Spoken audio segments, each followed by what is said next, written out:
Anitha Pushpavanam Kuppusamy Viha YouTube channel அன்பர்கள் அனைவருக்குமே அன்பான வணக்கம். மார்கழி மாதத்தை முன்னிட்டு நம்முடைய யூடியூப் சேனலில் திருப்பாவை பாசுரங்களை விளக்கத்தோடு பார்த்துக்கிட்டு வர்றோம். இன்றைக்கு இந்த பதிவில் திருப்பாவை 18வது பாசுரத்தின் விளக்கத்தை பார்ப்பதற்கு முன்பாக இன்றைக்கு பிறந்தநாள் மற்றும் திருமண நாள் காண இருக்கின்ற அனைவருக்குமே என்னுடைய வாழ்த்துகள். உங்களுடைய வாழ்க்கையில் நீங்கள் அனைத்து நலங்களும் வளங்களும் கிடைக்கப்பெற்று நீடூழி வாழணும்னு நான் அந்த கிருஷ்ணன்கிட்டையே பிரார்த்திக்கிறேன். இந்த காணொளியை காண்கின்ற அனைவருக்குமே இந்த நாள் இனிய நாளாக அமையட்டும்.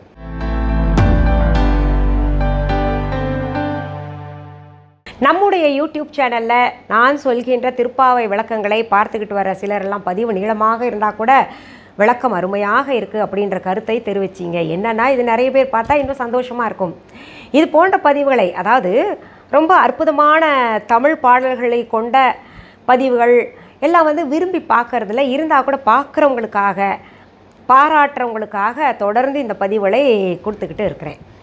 சரி, இந்த 18வது பாடலுக்கு விளக்கம் பார்ப்பதற்கு முன்பாக இந்த பாடலை முழுவதுமாக நம்ம ஒரு முறை படிச்சிடலாம். உந்து மதகளிற்றன் ஓடாத தோல்வலியன் நந்தகோபாலன் மருமகளே நப்பின்னாய் கந்தம் கமழும் குழலி கடைத்திறவாய் வந்தெங்கும் கோழி அழைத்தனக்கான் மாதவி பந்தல் மேல் பல்கால் குயிலினங்கள் கூவினக்கான் பந்தார் விரலி உன் மைத்துனன் பேர்பாட செந்தாமரை கையால் சீரார் வளையொலிப்ப வந்து திறவாய் மகிழ்ந்தேலோர் எம்பாவாய். இந்த பாடல்ல நந்தகோபாலன் மருமகளே அப்படின்னு புதிய கேரக்டரை உள்ள கொண்டு வர்றாங்க.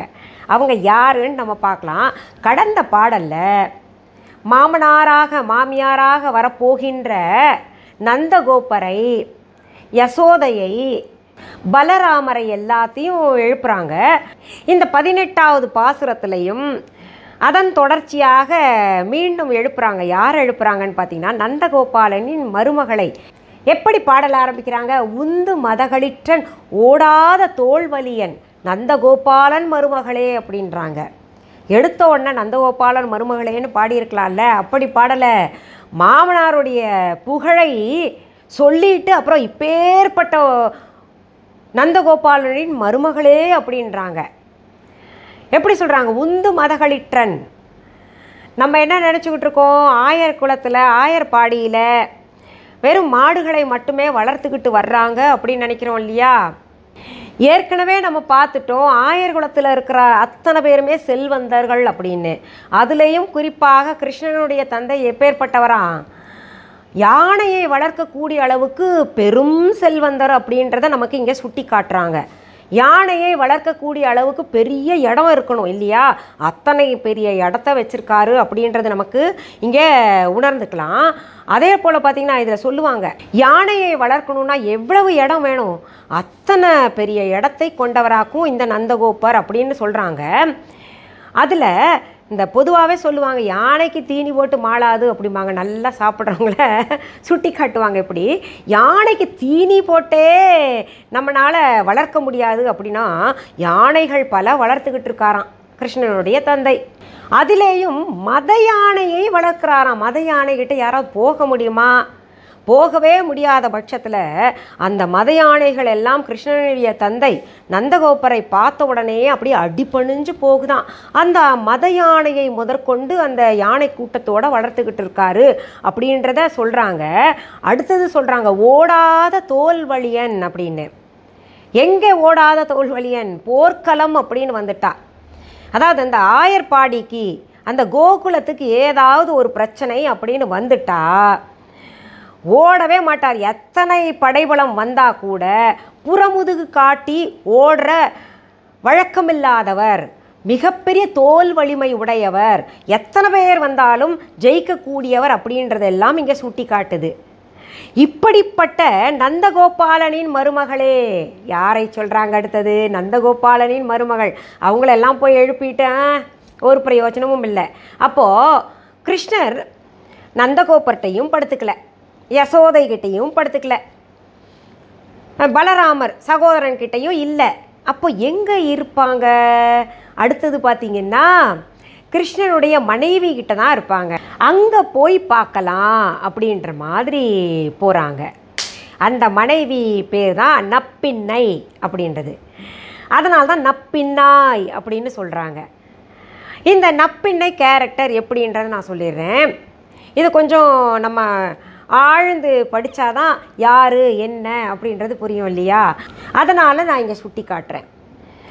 முதல்ல இந்த நப்பிண்ணை என்பவர் யார் அப்படின்னு பார்த்துடலாம். யசோதை இருக்காங்களே, அவங்களுடைய சகோதரருடைய மகள்.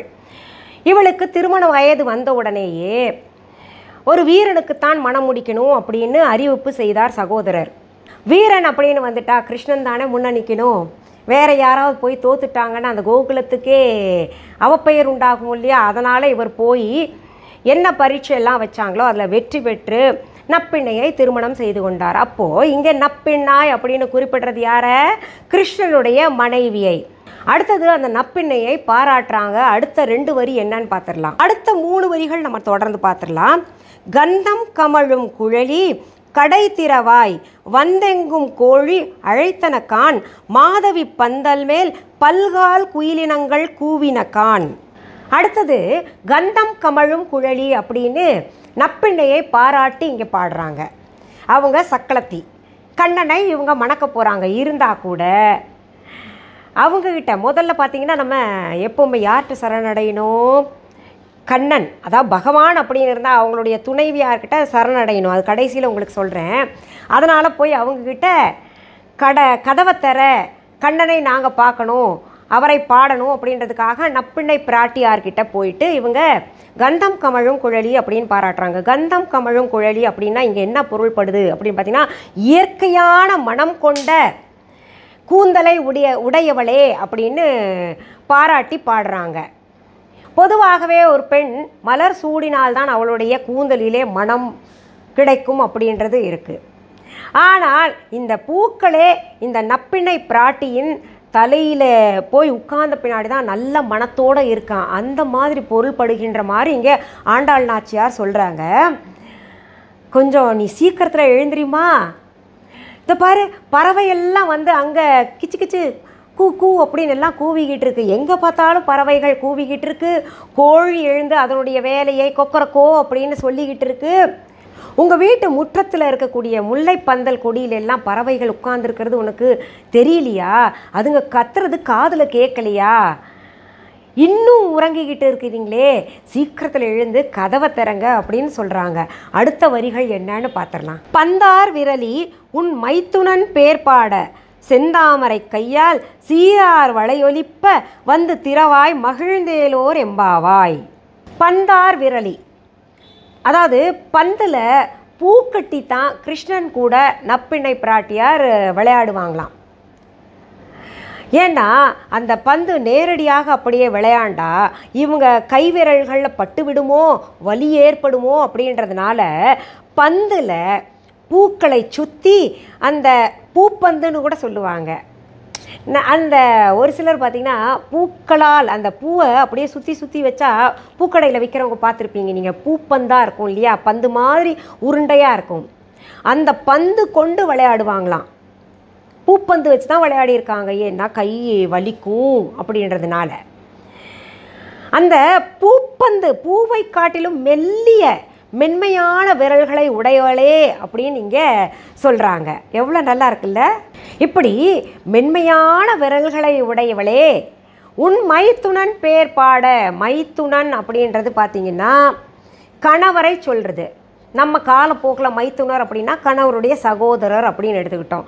ஆனால் இதற்கு உண்மையான பொருள் மைத்துனன் அப்படின்னா உன் மைத்துனன் பேர் பாட, கிருஷ்ணனுடைய உன் கணவருடைய பேர் பாட அப்படின்ற பொருள். செந்தாமரை கையால் சீரார் வளையொலிப்ப அப்படின்றாங்க. செந்தாமரை கையால்னா சிகப்பு தாமரை போன்ற கைகளை உடையவளே, மென்மையான கைகளை உடையவளே. அந்த கைகளிலே சீரார் வளையொலிப்ப. சீரார் அப்படின்றது பார்த்திங்கன்னா சீராக வளையல் போட்டிருக்கா அப்படின்ற ஒரு அர்த்தமும் எடுத்துக்கொள்ளலாம்.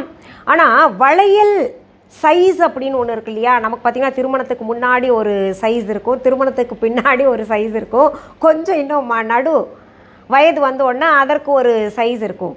ஆனால் சீரார் வளையொலிப்ப அப்படின்னு இங்கே சுட்டி காட்டுறது என்ன அப்படின்னு பார்த்திங்கன்னா எப்பொழுதும் ஒரே சைஸு, எப்பொழுதும் ஒரே அளவு இருக்கக்கூடிய வளையல்களை அணிந்தவளே. அப்படின்னா என்னென்னா எப்பேற்பட்ட மகிழ்ச்சியான சூழ்நிலையிலும் உன்னுடைய உடம்பை பெருக்கலை, உன்னுடைய கைகள் பெருக்கலை அப்படின்றத கூட இங்கே நம்ம பொருள் எடுத்துக்கொள்ளலாம். இந்த வளையல்கள் கலகலன்னு ஒலிக்க வந்து இந்த கதவை திறமா, நாங்கள் கிருஷ்ணனை பார்க்கணும், கிருஷ்ணனை பார்த்து எழுப்பணும், அவரை பற்றி பாடணும், தரிசனம் பண்ணணும் அப்படின்ற மாதிரி போய் யார்கிட்ட கேட்குறாங்க? கிருஷ்ணனுடைய மனைவி கிட்ட கேட்குறாங்க. இதிலிருந்து நமக்கு என்ன தெரியுது? பகவானுடைய பரிபூர்ண அருள் கிடைக்கணும், சீக்கிரத்தில் அந்த அருள் கிடைக்கணும் அப்படின்னா பகவானுடைய துணைவி கிட்ட போய் நம்ம சரண் போகணும். முதலில் தாயாரை தரிசிக்க வேண்டும். அதனால தான் இப்போது திருப்பதியில் கூட முதல்ல தாயார் கோயிலுக்கு போயிட்டு அப்போ தான் பெருமாளை தரிசிக்க போவாங்க விஷயம் தெரிஞ்சவங்க. சமீப காலமாக தான் இந்த விஷயம் தெரிஞ்சு நிறைய பேர் அப்படி கடைபிடிச்சிக்கிட்டு வர்றாங்க. என்கிட்ட கூட நம்ம நிறைய பேர் கேட்டிருந்தீங்க, முதல்ல தாயாரை வணங்க வேண்டுமா இல்லை பெருமாளை வணங்க வேண்டுமா அப்படின்னு. திருப்பதி போயிட்டிங்கன்னா முதல்ல தாயாரை வணங்கிட்டு அப்புறம் பெருமாளை வணங்க போங்க. அவர் ரொம்ப மகிழ்ச்சி அடைவார். சீக்கிரத்தில் நமக்கு அவருடைய அருள் கிடைக்கும்.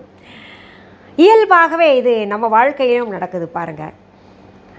அந்த நல்ல புரிதல் இருக்கக்கூடிய வீட்டில் மனைவியை பாராட்டினால் கணவனுக்கு ரொம்ப மகிழ்ச்சியாக இருக்கும், கணவரை பாராட்டினால் மனைவிக்கு ரொம்ப மகிழ்ச்சியாக இருக்கும். இது எத்தனை குடும்பத்தில் இருக்குது அப்படின்றது எனக்கு தெரியல. இந்த இப்படி தான் இருக்கணும், அதை இங்கே வந்து நம்ம உணர்ந்து கொள்ளலாம். இதெல்லாம் வந்து ஒரு 10 வரிக்குள்ளே இல்லை 8 வரிக்குள்ளே அடக்க முடியாது, பெரும் பொருளாக நமக்கு சொல்லியிருக்காங்க. குடும்பம் என்பது அப்படித்தான் இருக்க வேண்டும். சில குடும்பங்களில் கணவரை போய் பார்த்தா, அம்மாவை போய் பார்த்துட்டியாம்மா, அம்மா சரின்னு சொல்லிட்டாங்களா, அம்மாவுக்கு நீங்கள் செய்கிறது சந்தோஷமா அப்படின்னு கேட்டோன்னா ஆமாங்க அப்படின்னு சொன்ன பின்னாடி தான் அப்போ சரி அம்மாவை பார்த்துட்டா ஓகே, அவங்க சரி சொன்னால் ஓகே அப்படின்ற மாதிரி கணவர் சொல்லுவார்.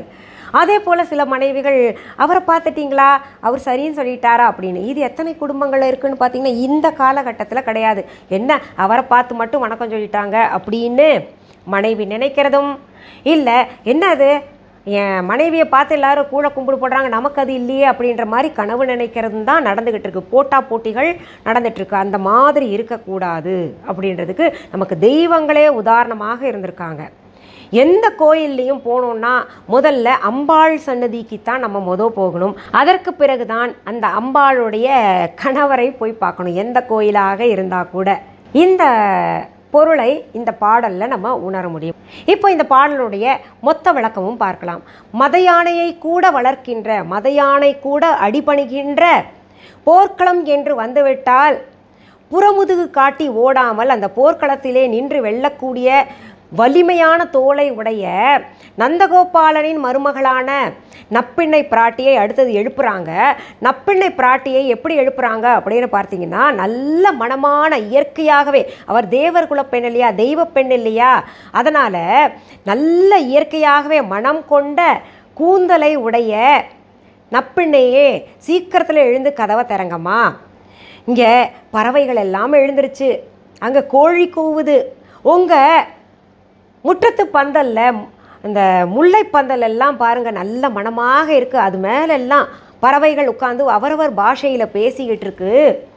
நீங்கள் சீக்கிரத்தில் உங்களுடைய மலரினும் மென்மையான விரல்களை கொண்ட கலகலன்னு ஓசை எழுப்புகின்ற உங்களுடைய வளையல் கைகளால் வந்து இந்த கதவை சீக்கிரம் திறங்க அப்படின்ற மாதிரி பொருள் நமக்கு இங்கே இந்த பாடல் கொடுக்கின்றது. சரி, இந்த 18வது திருப்பாவை பாசுரத்தை உங்களுடைய உற்றார் உறவினர்களுக்கு எல்லாமே நீங்கள் பகிரணும்னு என்னுடைய தாழ்மையான வேண்டுகோளாக நான் இங்கே வச்சுக்கிறேன். நம்ம அதாவது தெரியாத ஒரு விஷயத்தை நம்ம தெரியப்படுத்தணும் இல்லையா? அந்த காலத்துல எல்லாம் திருப்பாவை பாசுரங்களை பாடிக்கிட்டு போவாங்க. ஒவ்வொரு வீட்லேயும் இருக்கக்கூடிய ஒரு குழந்தை, பெண் குழந்தையாவது அந்த பாசுரங்கள் பாடுறவங்க கும்பலாக கூட்டிகிட்டு போவாங்க. ஆனால் இப்போ பார்த்திங்கன்னா அப்படின்னா என்னன்னு கேட்குறாங்க. வழக்கம் போல் இப்போது லீவு நாள்கள் இருந்ததுன்னா வழக்கம் போல் அந்த 10 மணிக்கு குறைஞ்சி யாருமே எழுந்திருக்கிறது கிடையாது. இந்த காலகட்டத்தில் சீக்கிரம் எழுந்திரிக்கணும். அந்த தெய்வம் எழுந்திருப்பதற்கு, அதாவது கண்ணன் எழுந்திருக்கிறதுக்கு முன்னாடி நம்ம எழுந்திரிக்கணும். அதுக்காக தான் இந்த திருப்பாவை பாடல்கள் எல்லாம் பாடுறது. இந்த ஆண்டாள் நாச்சியாரும் இதில் வலியுறுத்துறது அதுதான்.